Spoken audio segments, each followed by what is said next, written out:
He's coming close now. Welcome to OLC 4.0. This is Term 1A. We are on Class 19, Unit 2, Lesson 9, Key Question 9, and it is Week 6, and it is October 6th, 2025. This is Jillian Percy. All right, here are all the ways to contact us. The studio number is 1-800-465-7144. The office number is 1-800-667-3703, extension 2211. My email is jillian.percy@nnec.on.ca. My alternate email is jillian.percy@nnecschools.org. If you want to reach out to me on Facebook, I am G. Percy Wassa, capital G, capital P, ERCY, space, capital W, AHSA. If you are doing your friend request there, please send me a little message as well, letting me know what your proper student name is so I can find you in our database, and let me know what course you're taking of mine, because I teach 4 different courses, okay? So then when I get on and talking with you, I'm kind of a little bit more oriented to know what we're talking about.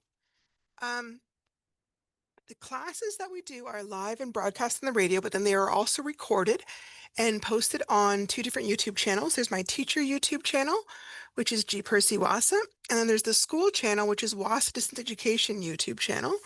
Either one will have a 25-26 OLC 40 playlist. The one that we're doing right now is Term 1A. If you have an older version of the course, just look at last year's playlist. The best one would probably be 24-25, Term 2B, okay? If you get confused on that, just message me and I can always send you a link. Okay, the email for handing in assignments is studentwork@nnec.on.ca. When you send your stuff there, the secretary can log that you submitted the work, and that way other people can have access to it if it is needed if the teacher changes. Please always make sure that physically on your assignment, you've got your full name, the course name, the assignment name, and number. If an assignment asks for a rough or a good draft or a polished draft, you have to label them. It helps me in marking, but it also counts for the portfolio stuff that we're doing. So you lose marks if you don't have those labels on there, okay? How to hand in assignments. There are lots of ways to hand in assignments. I want to remind people, right now we are in the middle of a postal strike. Do not mail them. I do not know when it will be over and when I will get them. If you are in a community that has a learning center, you can give it to the DEC at the learning center and ask them to scan it and email it to me. Hang on to your originals because you'll need them for some review work we do at the end. You can fax it to me, 1-800-463-7852. Let me know, and I will turn on the fax machine because we keep it on sleep mode. If you live in town, you can bring the assignments to the office. If you do your work on the computer, you can just email it to me as an attachment. Some students, if they're working on Google Docs, just like to share the documents with me, that's fine too. Try to make sure to include me and the student work email, and you got to include us as being able to view or edit so we can see it and print it, okay?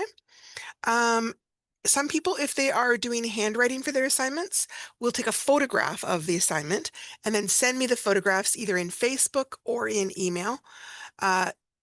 Keep in mind that if you're taking those pictures, only take a picture of 1 page at a time. Sometimes people try to squeeze 2 on a page, and I just find that it's so blurry, I can't really read it. Don't tilt your phone or you'll end up with your writing at odd angles and it'll become hard to read. Also, make sure you send it as an attachment. Don't just share it directly as the email. It comes up at a weird size and it's hard for me to print off, okay? Now, if you think you're going to be doing a lot of photographing of assignments, it's much better to download a scanner app because it will take way higher quality pictures of your assignments that will be easier for me to read, okay? I use Adobe Scan. It's free. There's probably other scanner programs out there, but you can use whatever you wish. You download this one, you open it up, and then just like you were taking a photograph, you kind of line it up over your assignment. The thing is, it has little helpful dots to line up in the corners. There's also a little border, rectangular that shows up, and you can kind of adjust it to what you want to have see. You do that over and over for each page of your assignment and then hit continue when you're done. At that point, you can preview what you've looked at. You can reorder pages. You can crop things. You can retake a picture if it's too blurry. Then hit Save PDF, give it a name, and save it to wherever you save things, okay? Google Drive, Dropbox, OneDrive. Don't ever put yourself in a situation where you've sent me your only copy, okay? Make sure you've got a copy as well. Okay. So week 6 planner, I just want to remind people that next week is Thanksgiving holiday on Monday, okay? So we will not have class next Monday. Today we have class 19, lesson 9. I don't know if we're going to get finished all of it. If we don't, then we will continue tomorrow, but I'm hoping we will. Tomorrow, otherwise, then will be class 20 and we'll work on lesson 10. Wednesday, we will also work on lesson 10. And then with any luck on Thursday, we'll work on lesson 11. Okay, we'll see how that part goes. All right. So the success criteria for lesson 9, read, understand, locate information, make connections and inferences about a movie review. You can also brainstorm, draft, revise, and edit a movie review where you express your opinion and justify it with reasons and examples. So we've been working on this little one for a while because it's kind of a new thing, so there's a lot to talk about. Now, I did mention the other day, and I was having trouble kind of locating some stuff, but if you've never read a movie review, you might want to try reading a few more than just the sample in our unit in order to get a sense of their tone. It's not quite as formal as school writing, but it's not quite as informal as writing to a friend on Messenger. It's kind of a in-between sort of place, so it's a good idea to read them. New York Times has movie reviews, CBC, National Post, Globe and Mail, Rotten Tomatoes, Get Real Movies. Some of those will let you read one or two and then they'll block you. Some of them may block you right away. You kind of have to play around a little bit, but it's a good idea to read a few if you haven't done, if you've never done them. Okay, so we were working on editing things and we were using the strategy of cups, capitalization, usage, punctuation, and spelling. And we were just near the end of working on some of the punctuation that you need to edit and make sure you're using correctly in your work, okay? Okay, so quotation marks. We haven't talked a lot about them, but the idea of quotation marks is that you are putting quotation marks around their exact speech, okay? Usually we add a tag after that or sometimes before it that tells me who is talking and how they are talking. If it comes at the beginning, like John said, comma, we put a comma there, and then we put their exact speech. The concert is tonight. Now, if that's the end of your sentence, you put a period there, but you put it inside the quotation marks, not outside. And you don't need a second period. That period kind of does double duty for ending the guy's talking and ending the entire sentence. The tag can also come after the quote. When it comes after the quote, if you're just doing a normal sentence that would end with a period, you change that period to a comma and then do your tag. So if I said, pick me up at 8 o'clock, comma, Beth said. Are you coming? Question mark, Mom said. Now, a question mark and an exclamation point never get changed, but we change the comma because it can be confusing to see, oh, here's a period, so that sentence is ended. Oh, over here it's ended. In order to avoid the confusion, we just change it to a comma so people realize the entire sentence isn't over yet, okay? A quick review of some of the more tricky ones we've used. Dashes are used to define a word, to introduce a list, to provide further information, and to provide emphasis. Sorry. Colons are used to show dialogue in a play or interview. For emphasis, to introduce a list or tabbed material, and to clarify titles for books, as well as to represent time. Semicolons are used to show that two independent clauses are related in meaning, and to help separate items in a list that contains longer phrases or already uses commas. It kind of acts as a super comma there. Okay, spelling. Now, I know that most people probably are using spell check, and that's fine. That doesn't bother me at all. Although I would request, try to use one that's on your computer. Don't go into Grammarly. The moment you're using Grammarly, you can trigger AI detectors and stuff like that, okay? So try to avoid doing that. It's the spell check on your computer should be perfectly adequate, okay? Having said that, they are not perfect, and there are certain categories of spelling mistakes they will not find. If you spell a word and it is a correct word, but it's not the word you were actually meant to use in that sentence, um, it doesn't know that, right? It's just mechanical. All it does is look in the dictionary.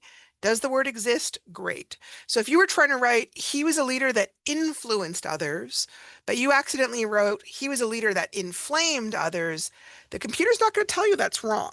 Okay. Now, this is especially common when people are using homophones. Homophones are words that sound the same as another word, but they have a different spelling, and that different spelling means they have a different meaning. So some really common examples are to spelled TO for location, to spelled TWO meaning the number two, and to spelled TOO meaning also, like me too. And then we've got there, THERE, which is the location, like over there.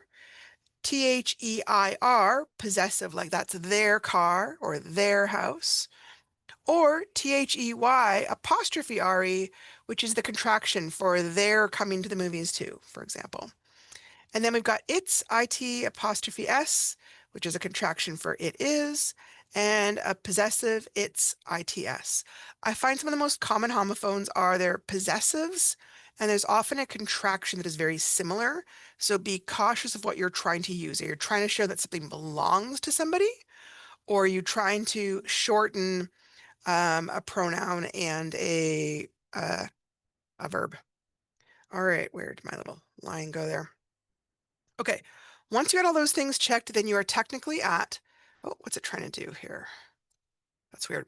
Okay, the writing stage, publication of the final or good copy. Now, if you were a real world writer, publication could mean many different things. The big idea is that at that point, it's been shared with the public in some way. It's kind of in its final form. Maybe you put a poster up at the grocery store, or you mailed off your resume for a job opening, or sent a friend a text message or an email, or a poem or a short story you wrote got printed in a magazine. Or maybe you designed an advertisement and printed it in Facebook. Or a letter or an article was published in a newspaper. For our purposes, publishing is whenever you decide to hand it in to me, okay? At that point, the piece is out of your hands and I'm marking whatever you've got there. Now, having said that, if you're unhappy with your mark because you feel like, gosh, I can do better than that, and you want to take some time and rewrite things, it is fine to ask to resubmit something and I will remark it. However, I'm going to point out, unless you're doing a lot of changes, it's common for people to make a few small changes and think that'll make a big difference, and it doesn't normally. So if you're willing to make a lot of changes, absolutely. But it's not always worth it unless you're planning to significantly rewrite an assignment. Okay, yep. So we did that. Oh, keep in mind, in our portfolio, we want to make sure that if it's hit that level that you've written polished copy, or sometimes you might see final copy, okay? In the key question 9 below that we're going to talk about, you're going to work on revising and editing the work that you did in support questions 7 and 8. If you didn't do those questions, you're going to need to go back and do them first to be able to do the work we're doing now, okay? So, opinion writing on movies and books, this part is worth 55 marks. Part A, do question number 9 before you read the movie review in this key question. Part 1 and 2 will be marked using the answering question rubric for 25 marks. Part 3 will be marked using the movie or book review rubric for 30 marks. Before you read the movie review, take a moment to activate your background knowledge. In other words, think about what you already know. What do you already know about Robert Oppenheimer, inventor of the atomic bomb? And what do you know about the bombings of Hiroshima and Nagasaki? Now, try to think of what you do know. Most people have heard of something about it. Anything you do know, just kind of write down, okay?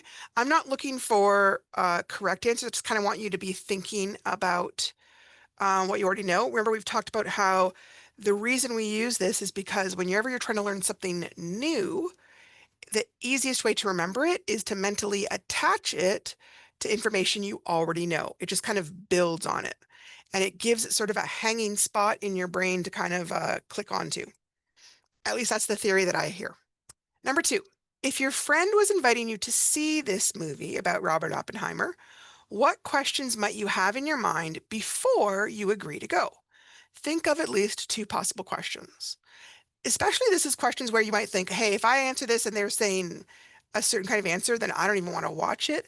That's a good question. You don't necessarily want a minor question like, hmm, um, what actress is playing this? Or you want the kind of big questions that might really be like, yeah, I'd love to see the movie, or no, I'm not really interested. Okay. Okay, now after you've done that, wait till you've done that. If you haven't done it yet, turn off the video, stop, do those two questions, and then do this. Okay, there's no point asking questions about something you've already read. And I know people do that all the time, but it's usually really obvious when I read the questions that they've already read it. Okay, so please don't. There's no point for it. The whole point is get the practice of learning how to ask questions and make connections before you read. Okay, movie review of Oppenheimer.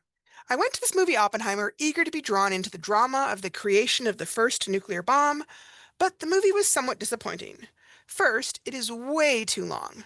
3 hours to be exact, which quite frankly begins to drag as the movie continues. I'm not gonna lie, one of the friends I brought with me to view the movie actually fell asleep. The movie chooses a somewhat stiff storytelling technique as it weaves back and forth between the main character J. Robert Oppenheimer, played by Cillian Murphy, being grilled in a small room to flashbacks of the actual events. In the room, the interrogation is somewhat tedious, as the interviewers drill down to try to trap him in lies or damning revelations about his motivations, loyalty, or decisions leading up to and after the creation of the atom bomb, not books. Unfortunately, this structure of a really long interview uh, holds all the excitement you might imagine when grilling a scientist rather than, say, a master criminal. That is to say, it's really quite dull. The flashbacks are more interesting, but the writer's determination to get right down into all the nitty-gritty details, while I guess admirable if it was a documentary, does not really make for compelling viewing for an entertainment style movie. I found myself waiting impatiently for the exciting parts that never really quite came.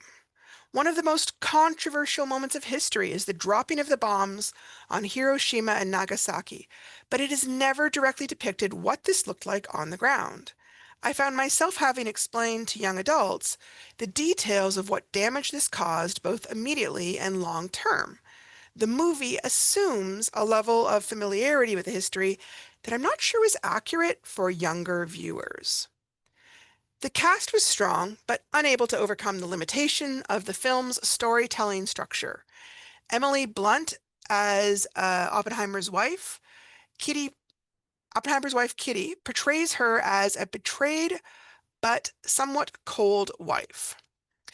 Florence, and I don't remember how to say her name, Pugh, is an intriguing choice to act as his mistress, Jean Tatlock, whose connections to the Communist Party caused the scientist so much trouble and grief. However, for younger viewers who are not really familiar with the history of communism and the USA's almost hysterical reactions against those connected in any way to the Communist Party, I don't know if this part really made a lot of sense. It comes off as if it's more about him cheating on his wife, and for some reason the police are mad about it, rather than what was actually going on, which was a concern for where his political loyalties were truly grounded. Overall, I felt this film needed a lot of editing that it didn't receive. Key information that would have made some of the story make more sense was not really explained, and I found myself filling in a lot of historical gaps for some of my younger friends to help clarify some of the parts they found confusing. The constant back and forth between the modern day interview and the flashbacks did not really serve to heighten the tension, but instead to squash it flat. Strangely, the intense excitement and drama of this real-life event never translates to the movie itself, which ultimately came off as boring, flat, and incomprehensible. Okay, number three. What is the movie critic's opinion of the movie? Number four. What are her two main reasons for her opinion? Not the examples, the two main reasons she cites as what she thinks about the movie. Now, if this is one where I'm giving you a choice, okay? If you have not seen the Oppenheimer movie, answer question 5A. If you did see it, instead go to question 5B, okay? So don't do both. That won't make any sense. Pick which one based on whether you saw the movie or didn't see the movie. So if you didn't see the movie, question A is, does reading this movie review make you want to go see the movie? Explain why or why not. Please be detailed there. Don't just say yes or no. Okay. B, if you did see the movie, did you agree with this movie review or do you disagree with it? Explain your reasons for agreeing or disagreeing. 6, do you think the movie critic might have had a different opinion of the movie if she had watched it with older audience members? Explain your reasons for thinking that she might or might not have changed her opinion. And I wanted to give you a quick hint there, especially for younger viewers. This is a historical movie based on real life events that began over 75 years ago. And I don't know how much this is covered in school today. Like the fact that a bomb dropped, sure, but all the issues with communism and all that kind of stuff, I'm not sure is covered. So think about how that might affect um, the movie watching experience if you were with people that did understand all that stuff. Sorry, hang on a sec, just grabbing the next page. What is the purpose of an opinion piece, such as a movie or a book review? And how do you think that purpose affects how you read the text? Now, when we're talking about the text for this, we're thinking about as a writer, what was the writer's purpose for writing this? And knowing that purpose, how does that affect how you're reading what they've written? Okay, so now 8 sounds a little bit similar, but it's not quite because this is more talking about from the reader's point of view. How or why do some people use and read movie or book reviews, right? No one has to read a movie or book review unless you're doing an assignment for me. So why are people seeking them out? What's the reason? What's their purpose? Which is different from the writer's purpose. That's what I'm trying to get across there, okay? Then we're moving on to part C. Part C is where you're actually going to begin writing the movie or book review. In support questions 7 and 8, which we already looked at in Thursday's class, we planned and wrote the rough draft of your movie or book review. If you've not yet completed those questions yet, please go back and do those now before moving on. There's really no way to do this section if you haven't already written the rough draft, okay? Think about, for your own movie review, what audience is your review aimed at? Think about age, gender, interest, and education level. Now, this is going to depend on your movie, right? Some movies may appeal to a wide range of ages, and some may not. Some may appeal to uh, both genders, some may not. It kind of depends on what movie you've picked. I don't know, right? How does knowing who your audience is change your language or vocabulary level? Now, I want to point out, if you were writing a movie review aimed at kids, for example, how would that affect your vocabulary? Would that be different from the kind of vocabulary you might pick if you were writing it for a teenager or writing it for somebody you're older, like in their 50s or 60s? How does knowing your audience change your vocabulary or your language level? Age is one thing, education can be another thing, what they're interested in can be another thing, depending on the movie, right?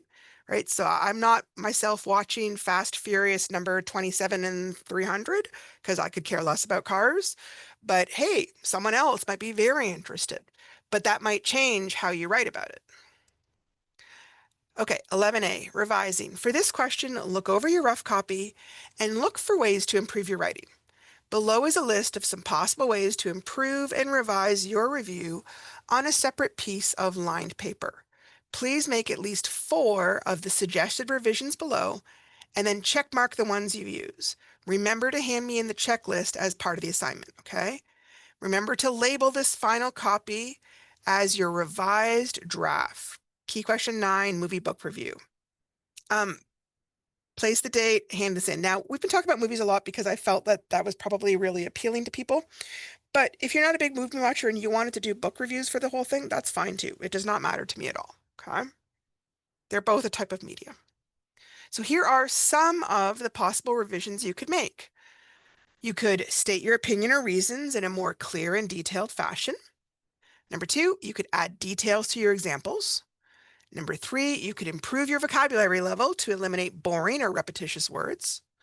Number 4, you could add transitions or introductory phrases to make your thinking and your connections more obvious. Number 5, you could have improved your use of sentence structure variety. So simple sentences, compound, complex sentences. Number 6, you could have improved your paragraphing to make sure that each reason and set of examples has its own paragraph. I strongly suggest you do that. I look for it. It's a key thing I look for. Make your opening and closing sentence more interesting to the reader. Add another reason plus another example paragraph. Lengthen any paragraphs by adding more sentences or details. Okay, so in the unit, I actually kind of leave you a bunch of lines. Some people I know are doing their handwriting, and rather than switching back and forth to lined paper, they just like to write it right in the course unit. So that's why that's there. You absolutely don't have to use it if you want to do it on lined paper or you want to do it on your computer. That is fine. I just put it there for the students I have that I know do prefer that, okay? All right, so because this question had 2 parts, like first part of the question was about reading a movie review, and the second part was about writing a movie review, I'm using 2 different rubrics to mark it, okay? So the first rubric is about answering questions about the movie review that you read, okay? And I'm looking at how well you answered the questions. So I want to point out, this isn't just about being right or wrong, okay? You could be right, but not give me enough information to get a very good mark, okay? You could be wrong, but you could explain things really well. That shows me that you kind of maybe understood things better than the person that got everything correct but didn't give me any information. So it isn't right or wrong per se, as it is about understanding, explaining, giving details. So first of all, I'm looking at your knowledge. Do you demonstrate some understanding? Oh, it says nonfiction text features. I think I borrowed that from another one. Answering questions, okay, about the movie theater, the movie review. Understanding the text read, including especially directly and indirectly stated information. So remember, directly is if you're looking for the answer, you can find it. You can just scan and find it. Indirectly is kind of between the lines. The writer doesn't come right out and say it. You're going to have to kind of think about it and make an educated guess. Thinking. Thinking is your critical and your creative thinking skills for reading. Okay. Then we've got communication, the clear expression and organization of ideas, information, and opinions with an appropriate level of detail. This is a key point. If you give me almost no detail, then you don't get very good marks for this. I'm looking for details. Application. You apply good understanding of the reading processes and strategies. Okay, so if you kind of skip doing the reading strategy questions where you're making predictions, making connections, activating your background knowledge, then you're not going to get the marks for that one because you skipped those parts of the question, okay? Application of required language conventions. That basically means how's your spelling, how's your punctuation, how's your grammar. I don't put a whole lot of weight on that, okay? But it does count and it can bring down your mark if there's a lot of mistakes, okay? Not a huge amount though. Now, the movie review, or it can be a book review. Again, it's the same categories. This is an Ontario thing. I'm always supposed to be looking at knowledge, thinking, communication, and application. Okay, so that's not just me being repetitive. That is what the government wants me to always be looking at and be marking for. So that's why these are always there. Okay, I'm looking to see that you understand the review format and the opinion format, because both of those kind of things are there. And also that you have good knowledge of the film. Okay. Next, thinking, your planning and processing skills. So part of that is going to be me looking at your support questions, right? So if you don't do the support questions, then you're not going to get very good marks for that because you don't show me that you spent time planning. Okay? Hopefully that part makes sense. Then we're looking at critical and creative thinking processes. And this is your ability to analyze what you're watching, how to critique it, how to review it, all those kinds of things. Then I'm looking at communication. How are you organizing and expressing your ideas, and how effective are you at getting your ideas across to me? Application, and then we're going back to use of conventions, spelling, grammar, what else? Punctuation, capitalization. Okay. Once you finished all that, that is the end of lesson 9, and we move on to lesson 10. Lesson 10 is the final lesson in this unit. Like I said, I don't think we're going to get finished it today. We did get finished lesson 9 though, so that's good. So this is about, okay, sorry, it says paragraph opinion essay. The phrase they keep using in the government documents is a series of paragraphs. I really hate that phrase. I don't know why. I think it's very clunky. I'm going to call it by what I would have called it when I was in school a million years ago, which is it's an opinion essay. Okay, that's all it really is. Now, we just had practice on something kind of easier, which was a movie, right? Because in a movie, you guys need to look at and tell your opinion. Now we're going to make it a little more abstract. I'm just going to give you like an idea or a political concept that I want you to argue about that. That's a little bit harder, right? But you just had a whole bunch of practice, so you probably have gotten better at this. All right, what is our success criteria? By the end of this lesson, you will have achieved the lesson 10 goals if you can. Read and analyze an opinion essay to recognize the opinion, reasons, and examples. That's 3 different types of writing. And can you use the writing process to plan, draft, revise, and edit an opinion essay of your own? All right, lesson 10, introduction. In lesson 9, we looked at writing an opinion text that was a movie review. Sometimes opinion essays are written to persuade someone to change their beliefs or their opinion. Just below, you'll find a sample opinion of a series of paragraphs, aka an essay, from a student on an Ontario secondary school literacy test. Now, this is not my student, okay? This is nothing to do with mine. I got this from one of the bigger cities. I forget if it was Toronto or Hamilton or one of those kind of cities. And they just have this as a sample for their teachers. You're to read through it and then answer the questions that follow. After that, you're going to work on writing an essay of your own. Now, I'm going to point out this is a real essay from a real student. So I am not saying that this is perfect writing. There may be spelling mistakes. There may be punctuation mistakes. There may be parts where they repeat themselves or they're not super clear. Okay. So it's not perfect. It's a real student. Okay. So for this assignment, students were asked to respond to a question by writing a 5-paragraph essay on a question. And in this format, students are supposed to write an introductory paragraph, 3 body paragraphs explaining 3 main reasons with examples, and a closing paragraph. Now, the big thing for the literacy test is it's also timed. So the difference between the test and the course is honestly that issue of timing. You had to write kind of quickly for the Ontario literacy test. For me, you don't necessarily need to write quickly at all. You can take as much time as you need. So for students who get kind of stressed out by being timed, this is sometimes better. As you read the essay, pay attention to what the opinion is, and then the 3 main reasons they use to support their opinion. Then look at their examples. Do you think that these examples are convincing or not? Do they use interesting vocabulary? Is each sentence adding something interesting to their argument, or do they repeat themselves? Okay, so this is the beginning of the essay. Now, I put a different paragraph on each slide. In the example, there would be a paragraph and then there'd be a space. Okay, you'll see that if you check out your unit. So just every time I'm switching slides, it's a new paragraph, okay? Summer truly is a great season. It is sunny, warm, and enjoyable. Summer also brings happiness to students because school is over and they get a 2-month break. The summer break gives students the chance to get a job and save money for their future, see relatives that live far away from them, and lose the stress that school brings. Those three great reasons show how important the 2-month summer break is to students.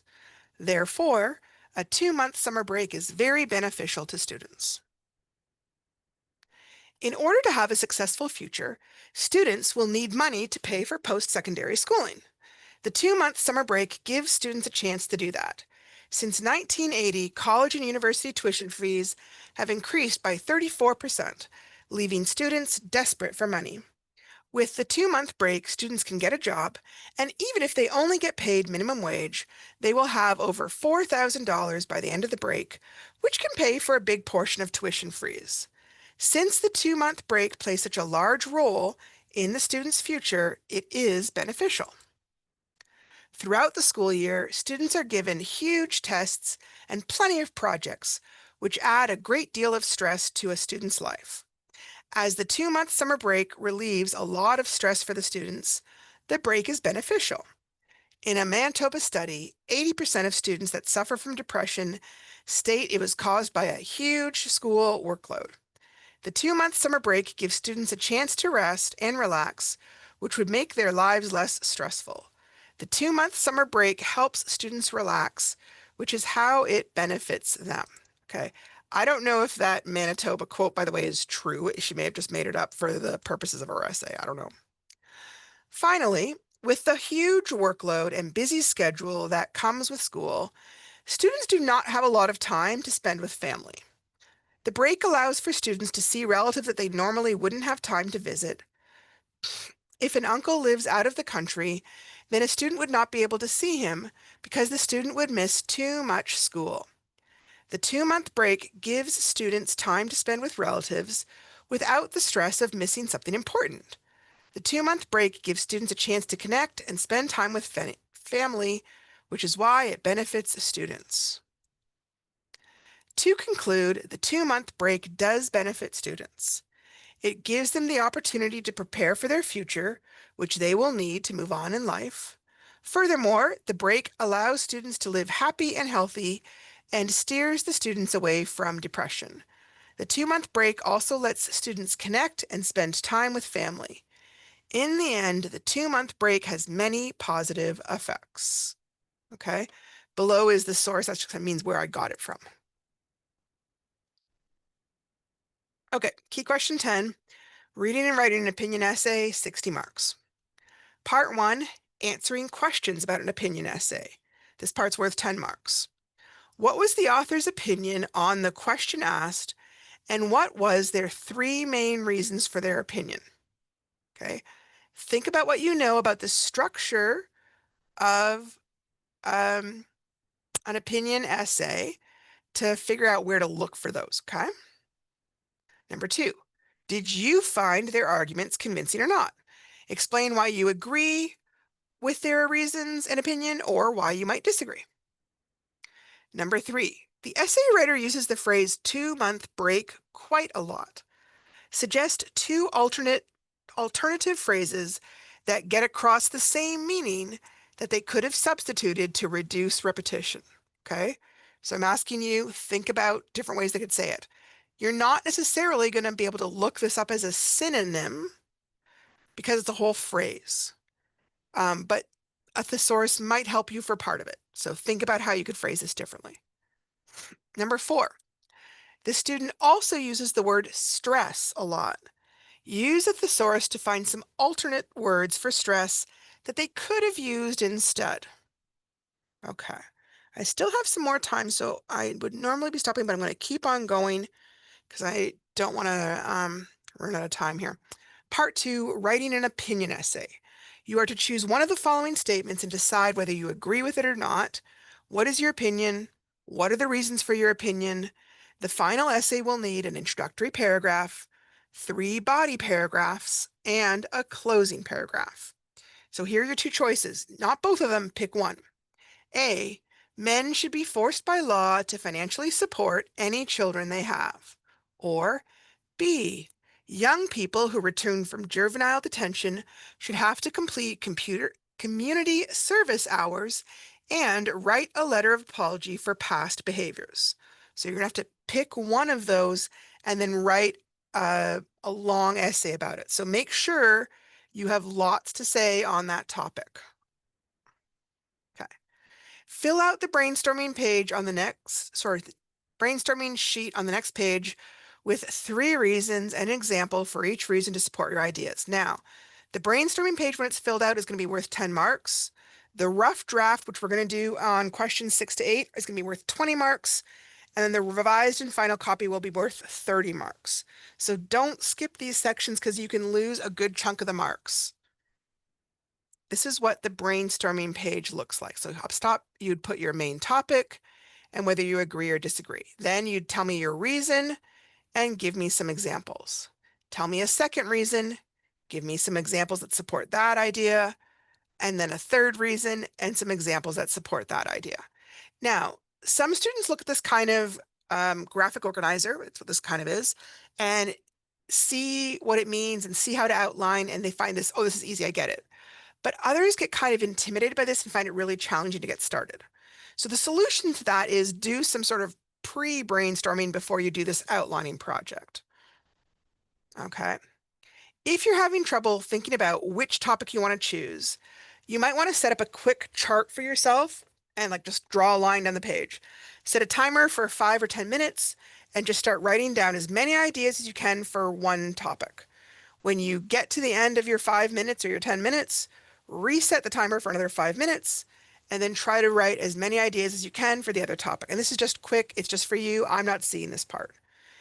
Then when you're finished, you've only spent 10 minutes, right? And then look at which ideas came more easily. Which ones do you already feel like you've got lots of ideas and examples for?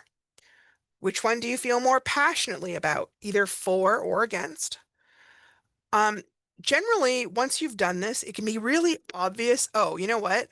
I've got a lot to say on this topic. I have some strong opinions, or I've got a lot of experience with this topic, so I know what I want to say about this, okay? If you feel like it's exactly equal, just go for it and pick whichever one you think is going to work best, okay? Don't spend too much time on the choosing a topic part because it isn't really that crucial. Okay, so here's what that might look like for me. I'm going to write on a different topic because I don't want to give people ideas. So maybe my essay topic was why I am against capital punishment or the death penalty. Here are some of my ideas. Police and the courts can make honest mistakes. Dishonest police, lawyers, or judges could use it to deliberately punish innocent people that they have a vendetta against. Politicians could use it to silence those who disagree with them. Not that anyone's doing that right now.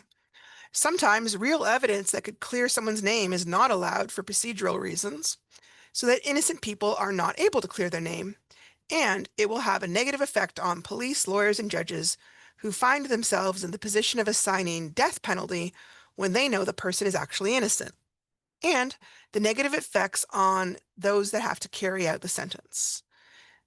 I've got a lot to say about this, so this is probably a good choice for me. Okay.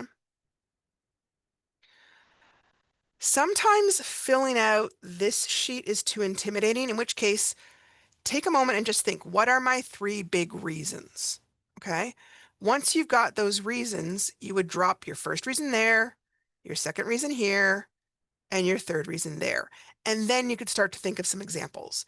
If you've got a really good example that's going to take you a while to explain, it's fine with me if you only have like one example.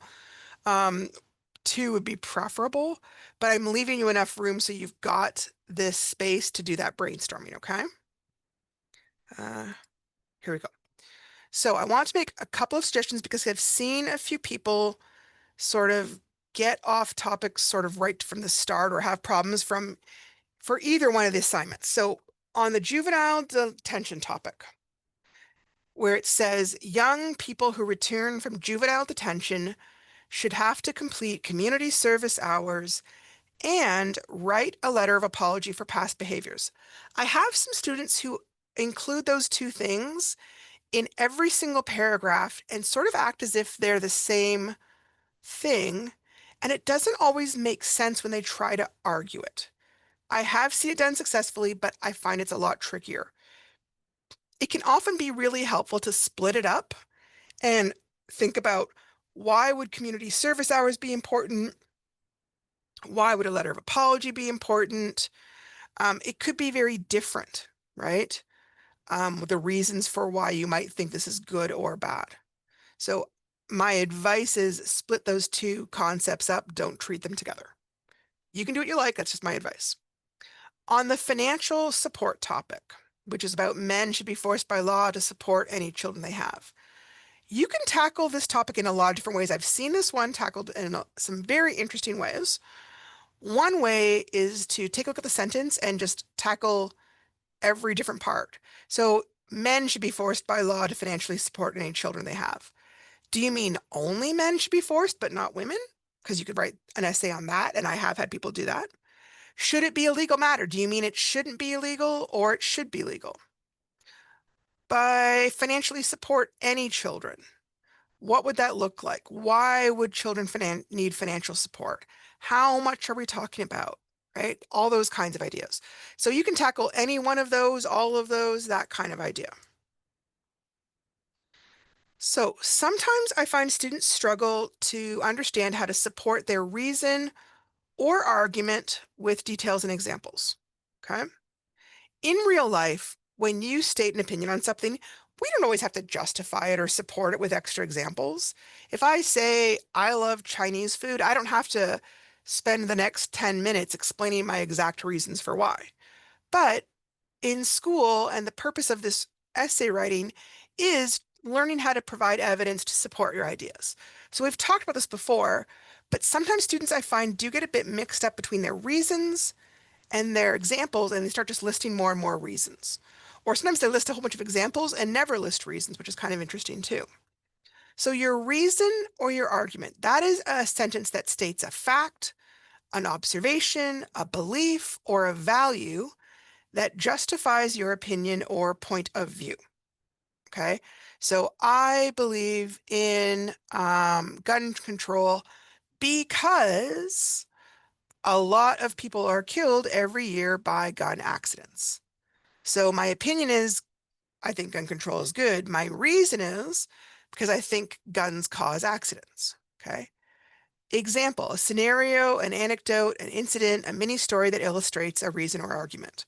This would be a great place for me to talk about. For example, in my community, a 5-year-old found their father's gun that had accidentally not been put away, and this happened and someone got shot or someone died or whatever. And that would be my example. Okay, so they're two separate things, but they're working together in a paragraph. Here are some reasons given with an example that illustrate it beside it. Reason. I believe McDonald's is the best fast food restaurant. That's my opinion. Why? Because of their low prices. That's my reason. Here's my example. They often run $1 specials on certain food items that allow you to grab a quick bite, even when all you have in your wallet is some spare change. Here's another one. I feel that every citizen should serve 2 years in the Army. That's an opinion. Why? Why am I saying that? Because everybody should help pay the cost of defending our country. That's my reason. Then I give an example. In our current method of recruitment, often only the poorest young adults sign up for the armed forces because the housing, food, and wages provided outweigh the danger of being wounded, maimed, or killed.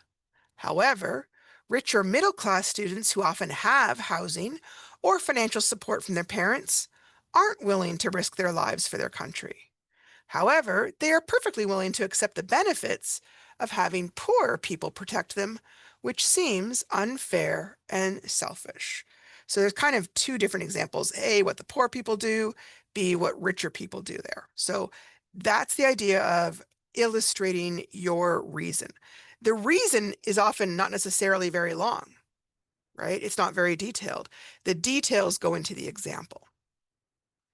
All right. You know what? I will tackle the next part Tomorrow we'll keep on working on lesson 10. If you have any questions, reach out to me. I'd be happy to talk to you. Good luck with your assignment, and I hope you have a good evening.